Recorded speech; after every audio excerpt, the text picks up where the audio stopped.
Bhuteshwaraya Kala Kala Kaleshwaraya Shiva Shiva Sarveshwaraya Shambho Shambho Mahadevaya.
Jananam Sukadham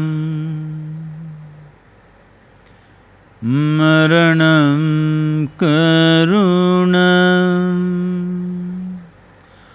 Milanam Maduram Smaranam Karunam Kalavashadiha Sakalam Karunam Samayadipate Akilam Karunam.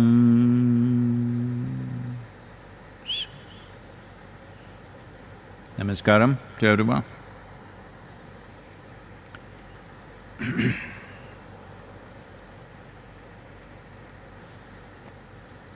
The nature of life is such, in the same package that we think is me. Life and death packed in the same package, not separately, same package. Love and hate, people can hold in the same heart. At the same time, they can love one person and hate another person.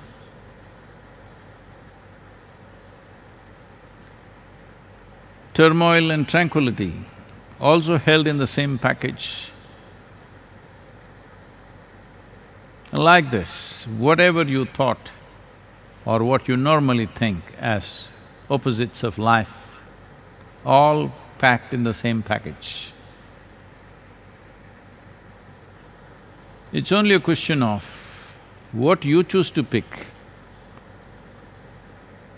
If you pick love, you're one way. If you pick hate, you're another way. If you pick joy, one way. If you pick misery, another way.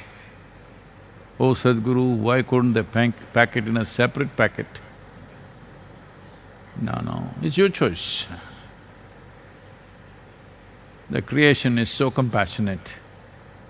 If you want to suffer, you have freedom to suffer. Yes. And a whole lot of people choose to cause pain and suffering to themselves, and of course they will share it with people around them. It's just a question of choice, because everything is packed in the same package. If it was, people have this right brain, left brain, right side, Ida, Pingala, everything. Suppose it was like that, right side was all joy, left side was misery, right side was life, left side was death, that would be easy. But that's not how it is. It's all packed together. If you're conscious, you will choose what you want. If you're unconscious, randomly you're picking up whatever you pick up. And when you cannot explain why you're miserable, why a calamity has struck you, why things are going wrong, no, you're searching for God. Because you did not find God up there, you settle for stars and planets. I want you to understand, next to God, people's choice is planets and stars. They decide. God decides, but it's too vague. At least they're little tangible, they're spinning the wrong way for you. Your Saturn is spinning the wrong way. Your brains are spinning the wrong way, for sure. Well, do other things have influences on us? Of course they have. But will you let them influence you or not? That is also your choice. Becoming vulnerable and becoming strong, both are in the same package. Right now, with the virus, it's up to you. I didn't do anything, how did I get it? That is the whole thing. You did not do anything, you did not wash your hands, you did not sanitize yourself, you did not take care, you got it. Well, this happened. This in Tennessee. Why I keep talking about Tennessee again and again is because Isha Yoga Center or Isha Institute of Inner Sciences is located in Tennessee. Here also it's Tamil Nadu TN and there also Tennessee TN. Things are made a little easy for me like that. The postcode, the highway, everything, numbers also matching a little bit. Easy for me to remember. If I remember one, the other one is just a reflection. So this happened in Tennessee. A man who was standing for a minor office in the city was going door to door campaigning. So he knocked on a door, a lady opened the door for him and he said what all he intends to do for the town and she should elect him. She smiled at him and said, "You are my second choice." "Oh, really? Who is your first choice?" She said, "Well, just anybody." You need to pick, what is your first choice? So, right now, life situations are confronting us in a certain way, probably like never before for this generation. United States crossing 15,000 fatalities, Spain crossing 15,000, Italy nearing 18,000, France crossing 11,000, UK crossed 7,000, India nearing 200. Well, it's an exceptional job by the authorities in India. The doctors, the forces and the government decision makers, for as dense a population as we are, this is a phenomenal work. But still, in the next week to 10 days, it could ramp up. Simply by permutation, it will ramp up naturally, but still compared to how it's happening in some of the nations, we are way better that way because we acted little preemptive action. But about 500 people who are infected because of a certain religious group, they've gone missing. They're searching for them, they're just not traceable. These 500 people by themselves can infect probably 100,000 people in the next month or two, all by themselves. And those people that are infected, how many more they will infect, the permutations will happen. So unfortunately, there are situations like that. I hope they lie low.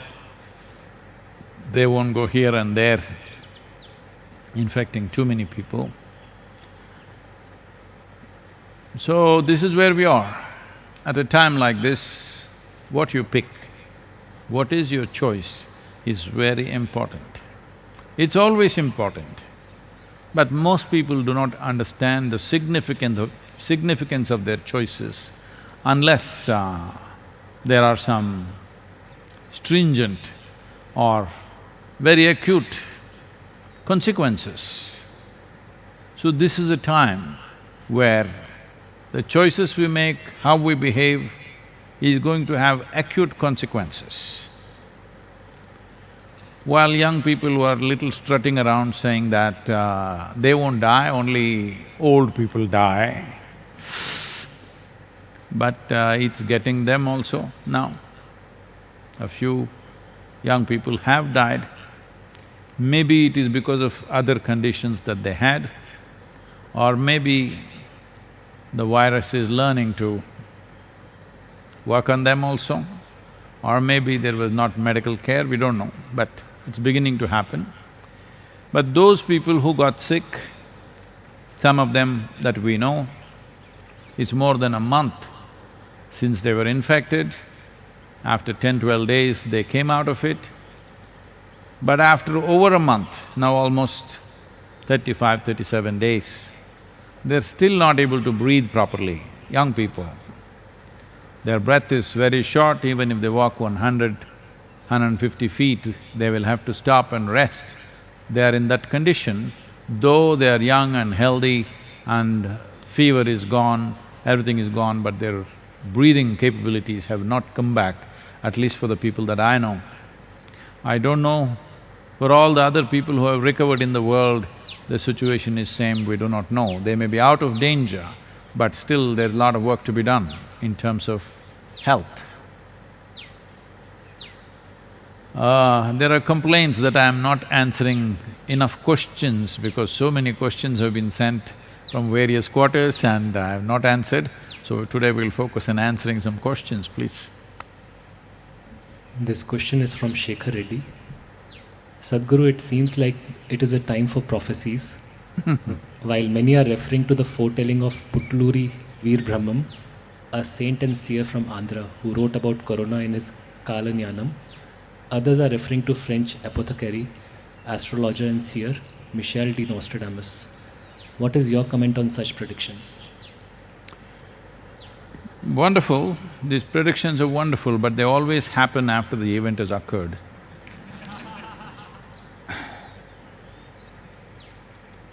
So, all these people who are reading all these prophecies, why couldn't they prevent it if they knew beforehand?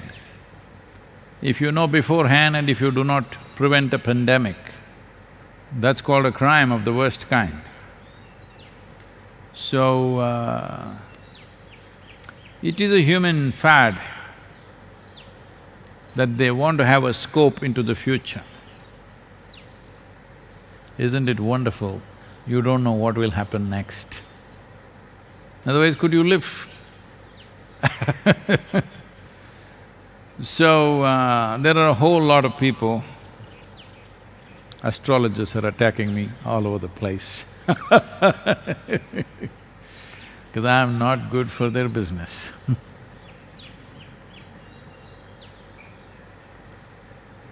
So,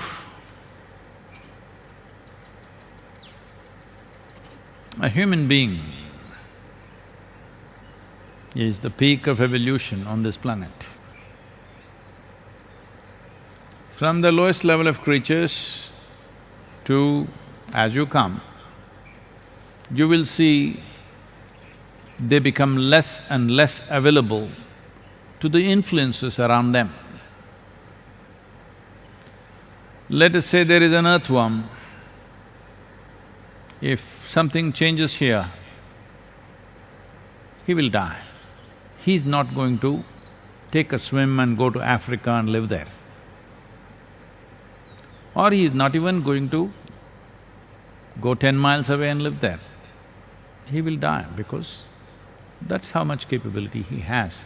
If this terrain or if his habitat goes bad, there is nothing he can do. This is why we've been talking about rejuvenating the soil, because these microbes and worms which are vital for our survival, they will not migrate somewhere else. They do not have the capability of a corona. Corona doesn't have the capability, it is just that you are providing free transport. Human beings, the most mobile creatures on the planet, are providing transport. Our mobility, if we do not make it little more conscious, nature will control it. See, right now it's happened, we can't move. This happened. This was in Los Angeles. A hotshot corporate CEO had a pretty secretary. This is in early 20th century. Since then, much has changed. So, he said, "I'm going for a weekend in Palm Springs, why don't you come with me?" She said, "I know I'm your typewriter, but I'm not portable."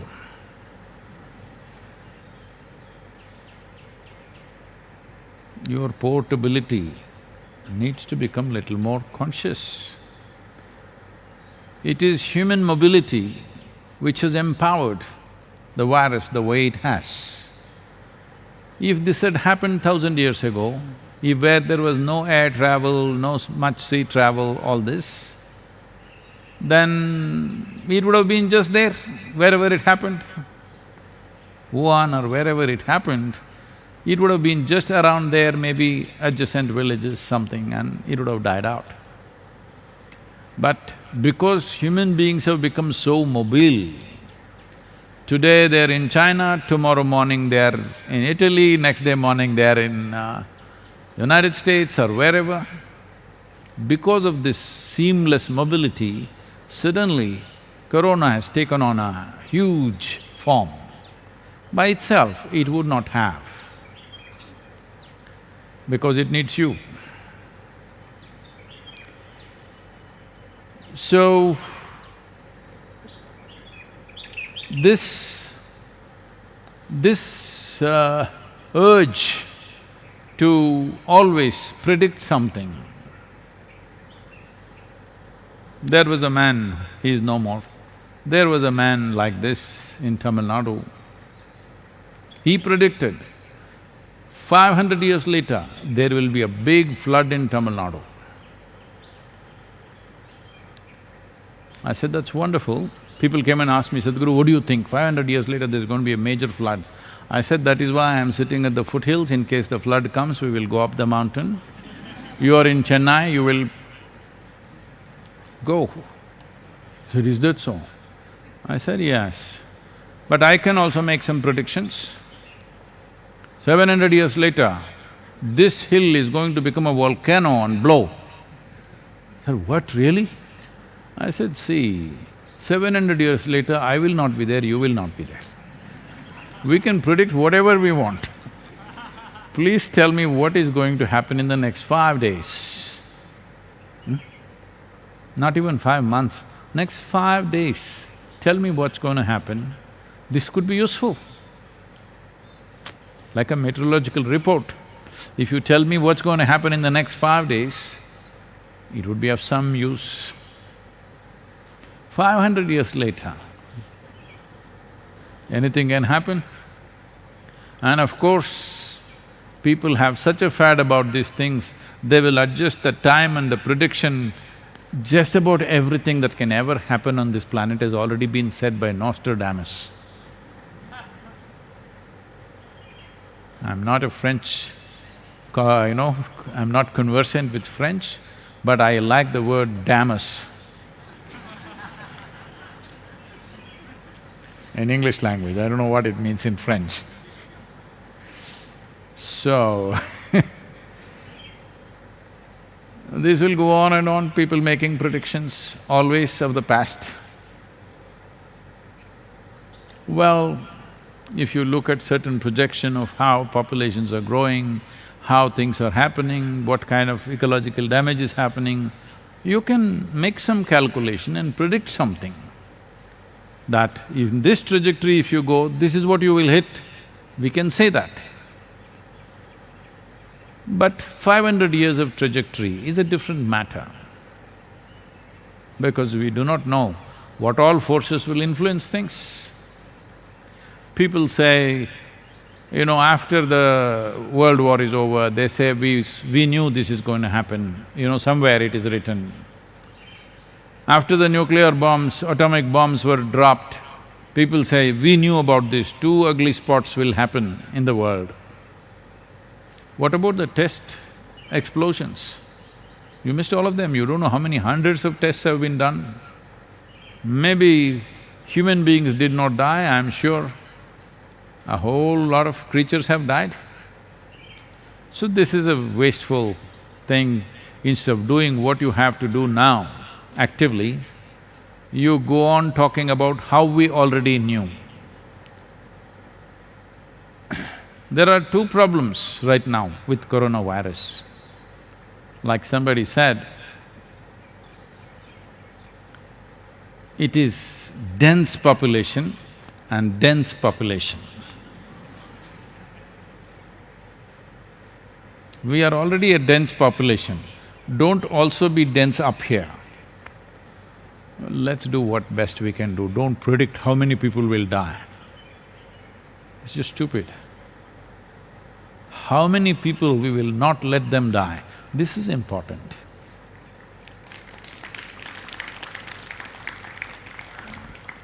Next question is from Karthik. Namaskaram Sadhguru. Generally, it is said that once you are on spiritual sadhana, you should not get involved in action. But you are making volunteers go out and serve, distribute materials to health professionals, raising funds for rural people's ration. Is all this worldly activity needed on spiritual path? No, it's not needed. It's definitely not needed. But morning, evening, is this very worldly? Hello? Is it very worldly or no? If you stop all that, then I will not ask you to volunteer, I will not ask you to serve, I will not ask you to do anything. If you simply sit like this, no food, no movement, no toilet, if you simply sit, I will also come and fall at your feet. You don't have to do anything, we will worship you every day. Yes, we will. I'm not joking. We definitely will. But you are very worldly. But when others eat, suddenly it is worldly. This is spiritual. You eating is spiritual. Somebody eating is worldly.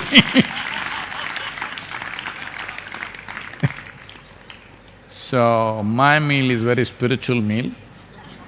Your meal is worldly meal. No. We must decide. If you are oblivious to your own suffering, then you have a right to be oblivious to everybody's suffering. Absolutely nothing matters to you. But when this matters, everything matters. So, the reason why there is a certain amount of negativity against spiritual movements is because of this. Because largely they have been perceived as irresponsible people. People who live on the society. It's very, very important. If society gives you 10 rupees, you must do 100 rupees of work. Yes. Only then you have a right to close your eyes and simply sit like this. Otherwise you have no right. So when situations happen like this right now, okay, this is a pandemic, but I hope this question is not from within the yoga center. Kartik. So suppose we are here in the yoga center, 2,642 people right now, not a single infection. But they're all happy, peaceful, very wonderful. But I have offered the premises to the state government. Now they're examining how much space can we give them. So, the space that we give them, they will bring infected people. You need to understand, infection is not going to just fly and get you. Infection will be there with them. We have to provide a protective atmosphere. And some of them will be idiots, we have to lock them in if necessary. All kinds of people are there. They will get paranoid, they want to run out, or they will fall in love with you, they want to hug you. Yes, all these things have happened. All this we have to manage, ensuring nobody here is infected. It's very important. Because your compassion is not about causing more problem. If you get infected, you're just multiplying the problem. So compassion is not a stupid thing. Compassion is a very intelligent process of life. When you're all inclusive, you will see what is the best thing to do. The best thing to do is not something that can be decided today just like this. This is the best thing to do. This is an evolving situation, as life always is. In the given situation, what is the most sensible thing to do, we will decide accordingly. We are already clearing some premises and making it ready in case it just bursts out. Because Coimbatore city also has a few people who got infected in Delhi and they came here, I think a few of them are not traceable. We don't know where they are, how many people they're going to infect. It's come very close, just 25 kilometers away. I think Kovai Pudur is segregated, is it today? They've started, doing localized segregation. Wherever there is one or two infections, they're just segregating that little societies so that it doesn't spread. That's exactly what we will also do if people come from outside. But we want to ensure, we want to keep this record by the time this virus is over, however long it takes. We don't want to see even one person here infected. So, our Chinese volunteers, thanks to them, have sent material for us. Just today morning it has arrived, the gloves, the protective gear and various other things. So you will have protective gear to go and serve. It's just that you have to maintain certain distance and certain sense. There was an artist. One day he got a female model to paint. So she sat there and he started painting. After some time, he went and kissed her. She said, "What? I'm sure you're doing this with every model who comes your way." He said, "No, you're the first one." Then she asked, "How many models have you had?" He said, "4. First one was a rose, second was an onion, third was a banana. You are the first female." So, what you touch, what you don't touch, what kind of distance you keep, you just have to take care of this. Because this is serious business. This is life and death business. Your enemy is invisible. Don't know where it is. You don't know who is carrying it. There is no guarantee. If someone is young and sturdy, they may be carrying it, not showing a single sign. So, you just have to treat everybody like an onion.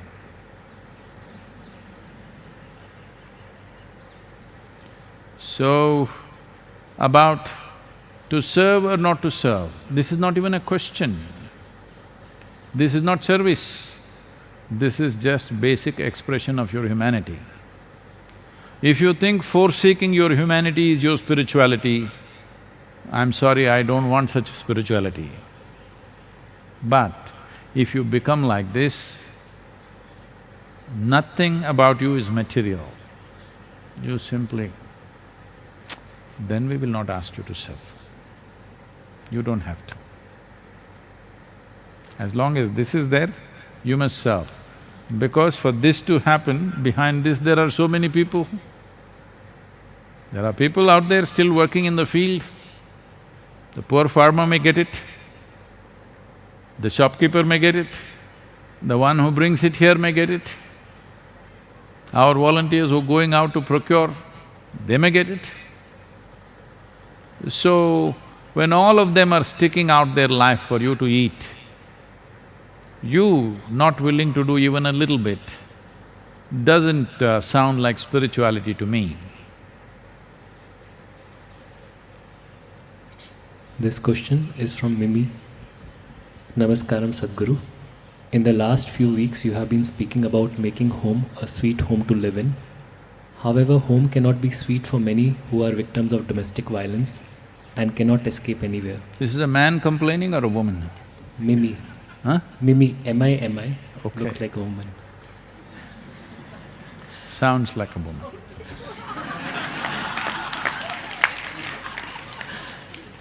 In Lebanon, the number of victims have increased by 100% since March 2019, and the same is happening across the world after the lockdown.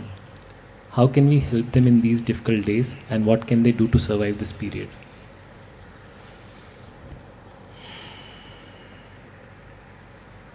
domestic violence. I thought it could be a man because these days women are more fit than men. So I thought it's the man complaining, but it's still a woman, unfortunately.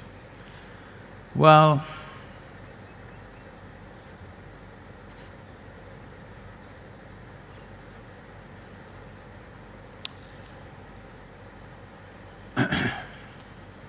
so this is what we are trying to change, this is what the world is trying to change. Because a woman or a female human being has certain biological responsibilities in terms of bringing us all forth here. Because of that, there were certain social handicaps which evolved over a period of time. These handicaps have been exploited too harshly in many societies, almost everywhere. But not everybody, but everywhere it's happened. In some places it has religious backing, in some places it's free enterprise. To dominate and exploit a woman, individual people will always do. I want you to understand, it's not just about a woman. Individual people have a tendency to exploit anybody who is little weaker than them. Well, people all over the world, this used to happen, fortunately it's come down considerably now. When we were growing up, also, every day at the school, you can get beaten for something or the other almost every day.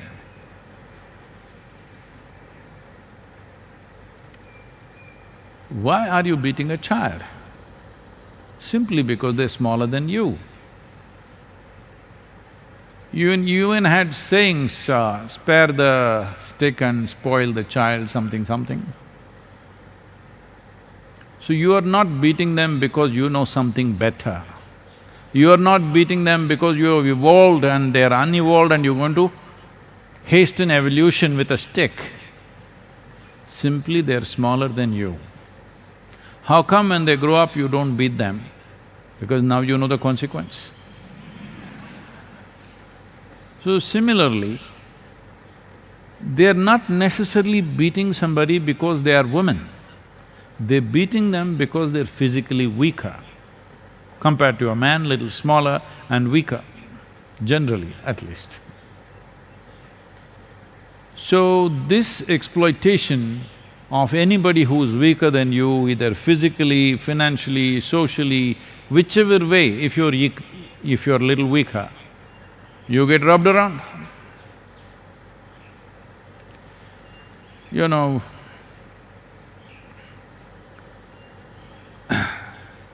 once I was…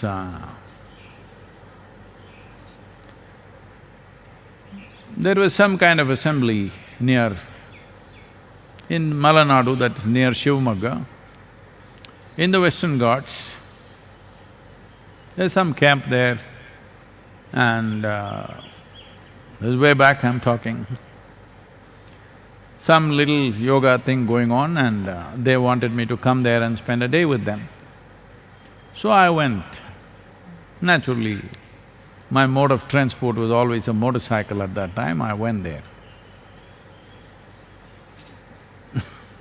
Those days, the 250cc single-stroke machine was a big motorcycle.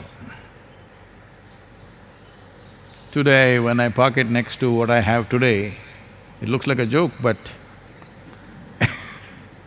that day it was big motorcycle. On the road, it was the fastest thing on the road. So I went there and some other people were there who were serving that place. So on a little Luna, there used to be one little machine called Luna, kinetic thing.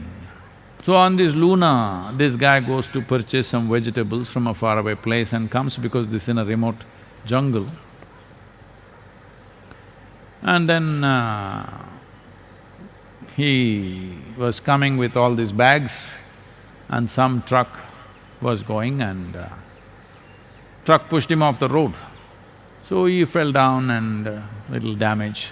No big damage, but some damage, some skin lost, no bones. So he came and he was saying what happened and because I didn't have power, he pushed me like this. On the road, you must always have some power. I said, not just road, just about anywhere. If you don't have power, they'll push you around. Unfortunately, the world has become like this. This is why a spiritual space is very important, where people are not seen for their strength, people are not seen for their physical strength or financial strength or something else like that, but people are valued just for what they are. We need to build a society like this.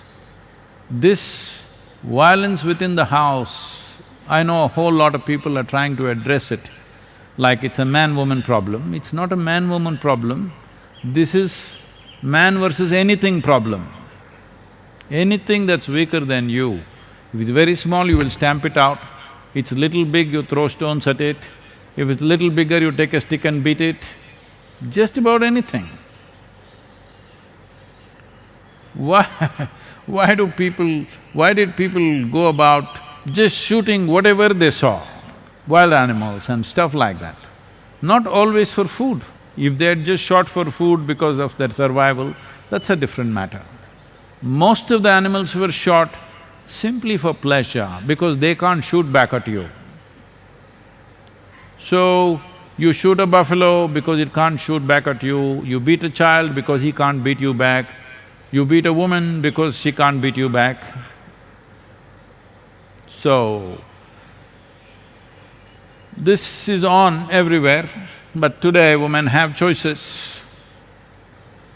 It's time, we must make those choices. We can't fix everything right away, but all of you who have children,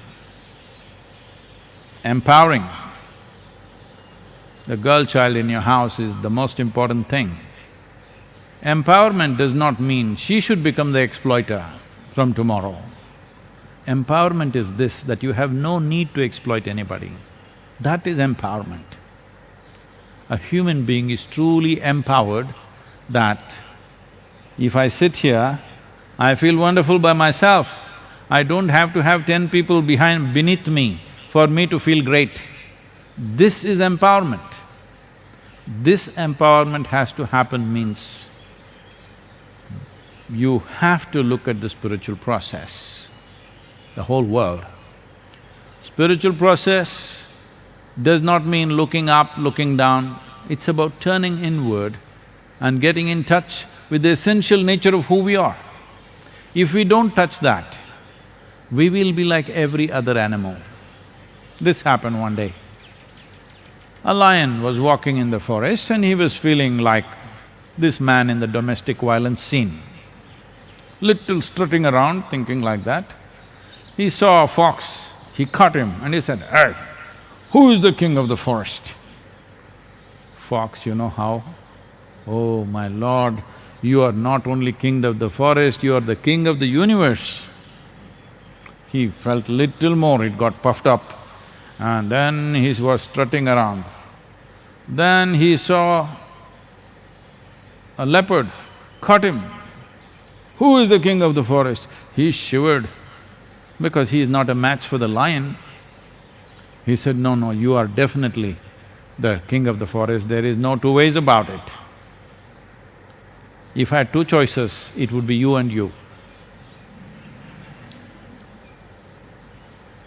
Then he was feeling really wonderful, even a leopard is shivering in front of him. And he came to a little opening, there he saw a huge tusker standing. And he roared, "Who is the king of the forest?" The tusker, without a word, put his trunk out, picked him up, twirled him around and thrashed him on the ground. with his back hurting very badly, you could have just told me. The tusker said, but I had to make my point. So this problem, that wherever you find somebody who is little weaker than you, physically, financially, socially, politically, you want to rub them in, this is very animalistic. It's okay for the animal kingdom, not okay for human beings.